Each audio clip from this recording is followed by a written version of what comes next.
The Sister Carmen Community Center is known for helping our community, whether it's a pandemic or not. But as much as I knew about them, I really didn't know all that they offered. During a pandemic, families need financial support, assistance with food, and other services that are critical for their success and well-being. Service to your community is one of the best ways to promote happiness in your life. Whether it's by offering money, providing food, or time, we can all make a difference, and Sister Carmen has been doing it a long time. I hope you enjoy learning a little bit more about Sister Carmen and what they're doing to support our amazing community.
Katie Warning, Director of Programs here at Sister Carmen Community Center. I've been here for almost 4 years now. I'm starting the 5th year in May. Started as the Nutrition and Healthy Living Manager here, and then have 2 years ago came into the role as the Director of Programs. I have my Master's in Nonprofit Management from Regis University. I love working at Sister Carmen. Greatest group of people and culture and workplace that I've been a part of, and so I'm grateful every day, and I always want to come to work.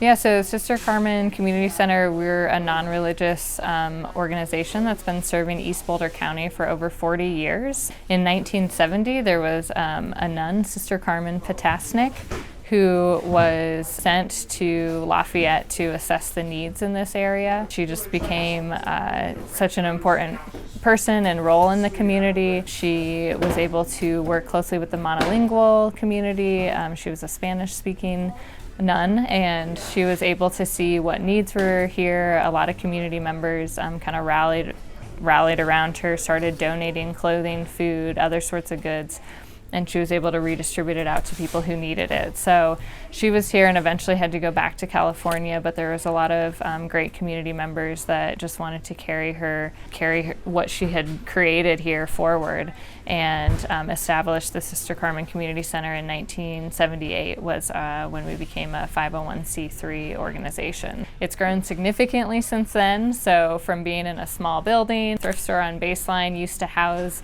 our food bank, the thrift store, and it was, I hear people talking about walking sideways just to get by people, and coat closet offices, and has really grown and expanded. Of course, we have this large space here on Aspen Ridge now, and still a thrift store, so it's grown significantly over the years. When we initially started, it was really like, here's some food, some basic clothing, so kind of highlighting that basic needs. And then over the last 40 years, and in particular the last 10 years, 15 years when we've expanded, we've been in this building now for I think 10 years, and created the self-shop model, but really started, went from just basic services to really wrap around supportive services for families. So we're really family focused, strength-based focus when working with families, and just seeing that there's more than just, here's some money for your rent or here's some food, but how can we really support and provide holistic programming, resource referral connection, and really support the entire family in what they need, and helping them see their strengths, finding economic stability. As a family resource center, we serve East Boulder County specifically. We're fortunate here with this space to have a larger food bank space, as you can probably see, where really to model the grocery store shopping model. Typically we have over 13,000 visits that come through our food bank alone. We've been established for 40 years. There's always been a great need in our community for resources, for financial assistance, for food, for other programming that we offer. And I think we all know just the cost of living in Boulder County is high. A lot of these families have been in this community for a while and want to stay here. So that need definitely was high and existed pre-COVID. And then I think the pandemic certainly kind of exacerbated that and illuminated really the great disparities. And so we saw a significant increase in need when that pandemic first hit. I know our food bank, we were starting to see numbers that we typically see around the holidays. So over 100 families coming in daily to get food. We saw rent requests and needs skyrocket. I think it's around 60% of the population now is living paycheck to paycheck since the pandemic hit. So that need is there. There's other expenses that come up. So in that first couple months, we saw 1,000% increase in funds going out the door than what we typically did, a 500% increase in appointment requests. We had to completely shift gears and make sure that we had the staff and support that we needed to meet this increased demand. I don't want to sugarcoat it, right? It's been a long and it's been an exhausting year. It's hard for staff, it's hard for community members, and also it's been an amazing time just to see how resilient our community is, and that goes from people who are needing to access services to our staff members here, and also just to see the community rally around us. So we saw fortunate to see a significant increase in funding too. And that comes from individual donors, a lot of people donating their stimulus money that they didn't need. And so as quickly as we were bringing that in, we were sending it right back out the door to keep people housed. So it's been great to see that community support, and we've seen some more funding with foundations and other grant opportunities that have come up, the CARES funding that's come through.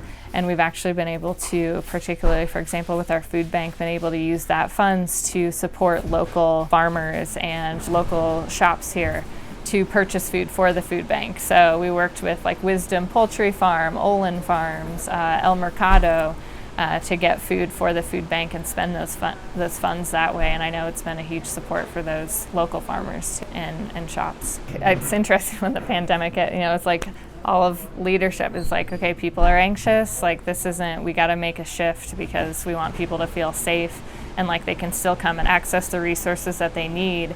And we know that our current model isn't going to work in this new scenario. So what do we need to do? And literally overnight shifted gears with our food bank, rallied, got some volunteers to come in here, pack. You can see the boxes behind me, kind of prepackaged boxes to be able to easily distribute that next day. So our food bank was probably the biggest shift as far as everything going from a self-shop model, which we like making sure that people have choices and can choose what foods are culturally relevant for them, what they want and need and can use. We want that choice.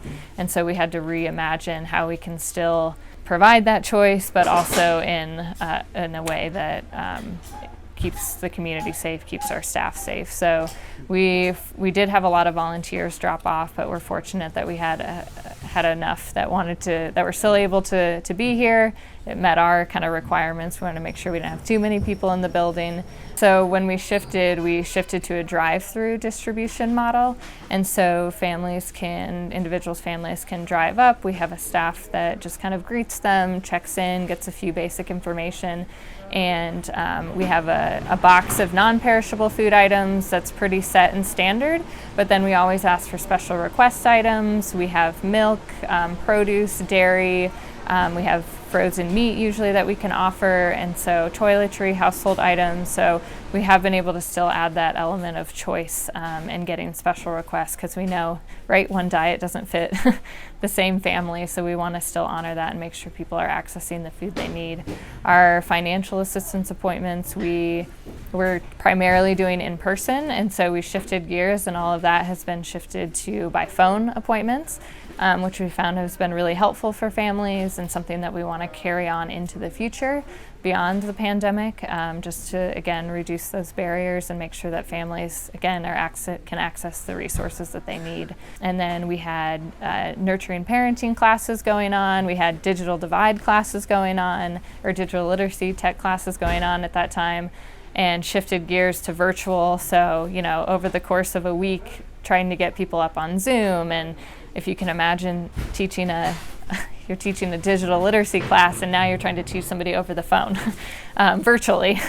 So it was a huge shift, but it's been pretty amazing how our staff and the community has been able to adapt, and we've been able to make it work to still provide our core services to folks.